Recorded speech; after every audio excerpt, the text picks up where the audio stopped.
Clear కనపడాలి.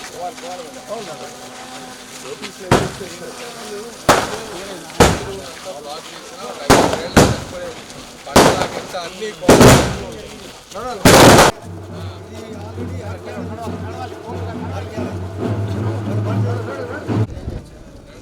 మహేష్ భాయ్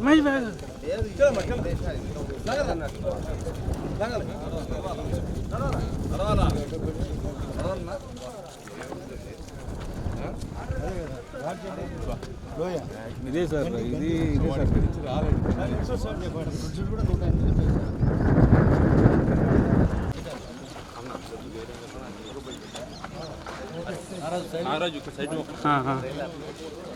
side అండి.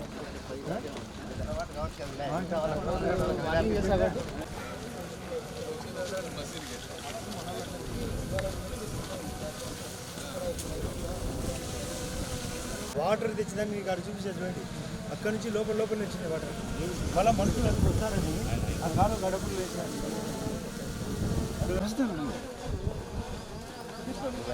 చాలా మనకు టాప్ మోస్ట్ ప్లేట్ చేస్తారు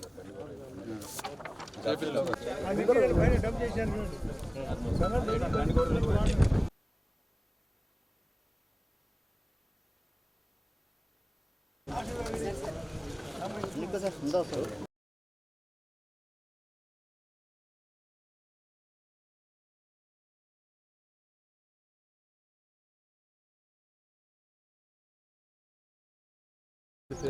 ఉంది సార్ మనకు ఆల్రెడీ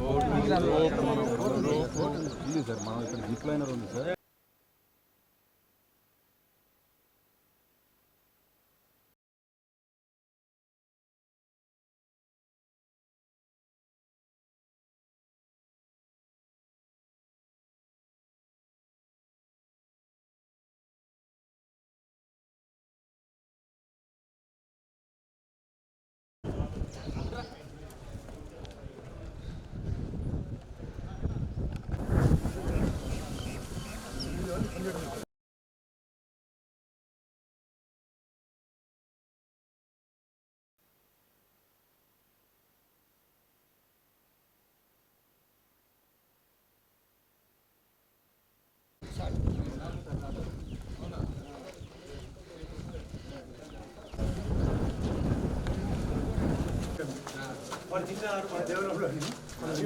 కడతారు జాగ్రత్త.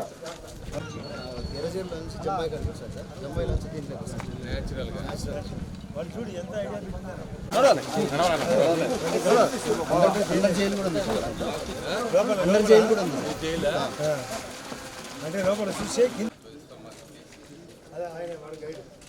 రే బాబు నిలబడుకో, ఫోటో కొడతాం.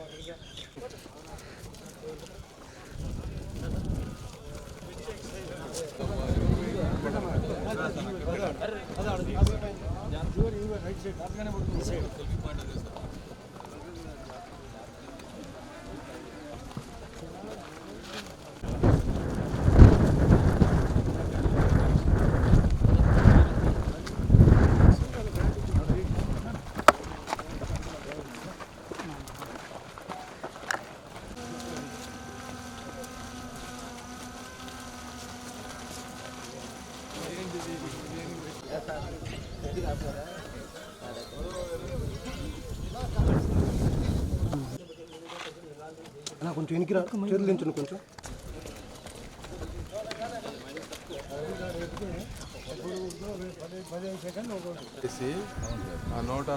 డెవలప్ చేస్తే ఆటోమేటిక్ వీళ్ళు వచ్చేస్తారు.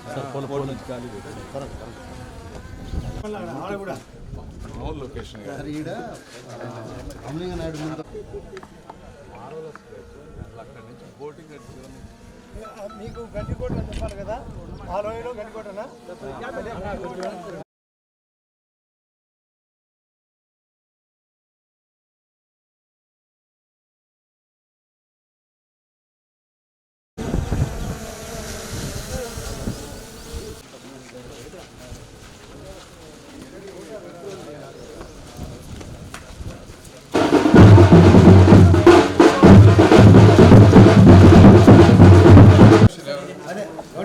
సురేష్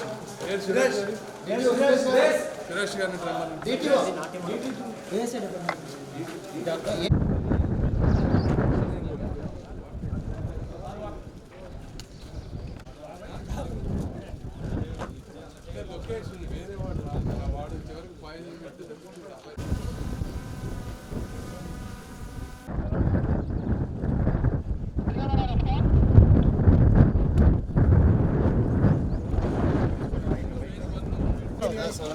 పాతదే కొంత సవరణ అంతే.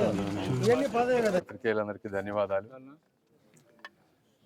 జమ్మలమడుగు ఎమ్మెల్యే అయినటువంటి ఫైటర్ ఆదినారాయణ రెడ్డి గారు, అదేవిధంగా రాయలసీమ ప్రాంత వాసులకు, గండికోట పరిసర ప్రాంతాల్లో ఉన్నటువంటి ప్రజలకు అందరికీ కూడా, స్థానికులు అందరికీ కూడా నా కృతజ్ఞతలు. ఒకసారి మీరు చరిత్రలోకి వెళ్ళి చూస్తే శ్రీకృష్ణదేవరాయలు గారి సామ్రాజ్యంలో ఆ రోజుల్లో భారతదేశం మొత్తం మీద దండయాత్ర చేసినా కూడా ఈ ప్రాంతాన్ని 200 సంవత్సరాలుగా కాపాడారు. అందులో ప్రధాన పాత్ర పోషించినటువంటి వ్యక్తులు చీఫ్ కమాండర్ ఆ రోజు ఉన్నటువంటి పెమ్మసాని రామలింగ నాయుడు గారు, అదేవిధంగా వారి తర్వాత 1350 నుంచి దాదాపు 200 సంవత్సరాలు 1550 వరకు ఈ ప్రాంతాలని కాపాడుతూ హిందూ సామ్రాజ్యాన్ని పరిరక్షించినటువంటి వ్యక్తులు. ఈ గండికోట ప్రాంతంలో ముఖ్యంగా ఈ చుట్టుపక్కల ప్రాంతానికి కావాల్సినటువంటి సేనలన్నిటికీ అందరినీ కూడా శిక్షణ ఇచ్చేటువంటి ప్రాంతం ఈ ప్రాంతం. అదేవిధంగా ఈ కోట కట్టడాన్ని మీరు చూస్తే 3 వైపులా శత్రువులు ఎక్కడా రాని విధంగా ఒక అద్భుతమైన వ్యూహరచనతోటి బిల్డ్ చేశారు. ఓన్లీ ఒకే ఒక ఎంట్రన్స్ ఉంది. మరి ఆ రోజుల్లో వాళ్ళందరూ వచ్చి మీర్ జుమ్లా వీళ్ళందరూ 2-3 నెలలు ఫైట్ చేసినా కూడా చేతగాని, దీన్ని ఛేదించడం చేతగాని పరిస్థితుల్లో ఒక విష ప్రయోగం చేసి చంపిన తర్వాత, పెమ్మసాని వారిని చంపిన తర్వాత మాత్రమే కోటని చేజిక్కించుకోగలిగారు. అదేవిధంగా అప్పుడు శ్రీకృష్ణదేవరాయలు గారి టైంలో ఉన్నటువంటి హిందూ టెంపుల్స్ ఇవి కూడా కొంచెం అన్నీ కూడా డిస్టర్బ్ అయిపోయినాయి. అయితే చరిత్ర ప్రజలకు తెలియాల్సిన అవసరం ఉంది. ఈ చుట్టుపక్కల ప్రాంతం చూస్తే నేను, మా జయరాం గారు ఉన్నారు, మేము చాలా దేశాలు తిరిగాం, చాలా అందమైన ప్రాంతాలను చూసాం ప్రపంచం అంతా. అయితే ఈ ప్రాంతంలో ఇప్పుడు అమెరికాలో ఉండేటువంటి గ్రాండ్ క్యాన్యన్ ఉంది, అది కూడా ఇలానే ఉంటుంది. కాకపోతే దానికి ఒక అద్భుతమైనటువంటి ఈ విధమైనటువంటి రివర్ లేదు, వాటర్, మంచి సౌందర్యమైనటువంటి కొండలు, చుట్టుపక్కల కొండలు కూడా అక్కడక్కడ ఉంటాయి. కానీ సుదూర ప్రాంతాల్లో ఉన్నటువంటి కొండలు, విపరీతమైన వెడల్పు ఉన్నటువంటి కొండలు కూడా ఎక్కడా లేవు. ఈ ప్రాంతానికి వస్తూ ఉంటేనే మా మనసు పులకించింది. ఈ ప్రాంతాన్ని అద్భుతంగా డెవలప్ చేయాలి, చేస్తే చరిత్ర తెలుస్తుంది, రాయలసీమ బాగుపడుతుంది. అందుకనే గవర్నమెంట్ వచ్చిన తర్వాత మొదటి 3 నెలల్లో, ఎందుకంటే నా పూర్వీకులు కాబట్టి ఆదినారాయణ రెడ్డి గారు కూడా నాతోటి 2-3 సార్లు మాట్లాడేవారు, ఇంతకుముందు మాట్లాడేవారు, గవర్నమెంట్ వచ్చిన తర్వాత మాట్లాడేవారు. కానీ వెంటనే ఆ రోజు టూరిజం మినిస్టర్ గారి దగ్గర కూర్చొని డిపిఆర్ ఇక్కడి నుంచి సిద్ధం చేసుకొని దాదాపు 78 కోట్ల రూపాయలు తీసుకొచ్చాం. ఇందులో మీరు చూసుకుంటే heritage, natural trail development, views అన్నీ డెవలప్ చేయడానికి 28 కోట్లు, బోటింగ్ ఇన్ఫ్రాస్ట్రక్చర్కి 12 కోట్లు, అదేవిధంగా విజిటర్ ఫెసిలిటీస్, వాళ్ళ మొబిలిటీకి అవన్నీ కలిపి దాదాపు 27 కోట్లు. ఈ విధంగా సిటీ మొత్తాన్ని డెవలప్ చేసే విధంగా 78 కోట్ల రూపాయలు వచ్చింది. మరి కాంట్రాక్టర్ టెండర్స్ అన్ని ఫైనల్ స్టేజెస్లో ఉన్నాయి అంటున్నారు. తప్పనిసరిగా ఎమ్మెల్యే గారు కూడా దాన్ని ముందుకు ఫాస్ట్గా తీసుకువెళ్ళి ఈ ప్రాంతాన్ని బాగా డెవలప్ చేయాలి. అదేవిధంగా ఇక్కడ మాధవరావు స్వామి టెంపుల్లో ఉన్నటువంటి విగ్రహ ప్రతిష్టంభన అనేది లేదు అని చెప్తా ఉన్నారు. దాన్ని కూడా నాకు ఇప్పుడే తెలిసింది ఆ విషయం. నేను ఆర్కియాలజికల్ సొసైటీ వారి దగ్గరికి వెళ్ళి అది ఏ విధంగా తీసుకురాగలమో, అవసరమైతే నేనైనా చేపించి ఇక్కడ మళ్ళీ ఏ విధంగా దాన్ని పునఃప్రతిష్టంభన చేయాలి అనే విధంగా ఆలోచిస్తాం. తప్పనిసరిగా కూటమి ప్రభుత్వం, అక్కడ ఉన్నటువంటి ఎన్డీఏ ప్రభుత్వం, ఇక్కడ ఉన్నటువంటి శ్రీ నారా చంద్రబాబు నాయుడు గారు, మీరు చూశారు నిన్నే నారా చంద్రబాబు నాయుడు గారు అనౌన్స్ చేశారు 100 ఫీట్ శ్రీకృష్ణదేవరాయలు గారి విగ్రహం ఈ ప్రాంతంలో పెడతారని. సో ఇది కూటమి ప్రభుత్వానికి ఉన్నటువంటి చిత్తశుద్ధి.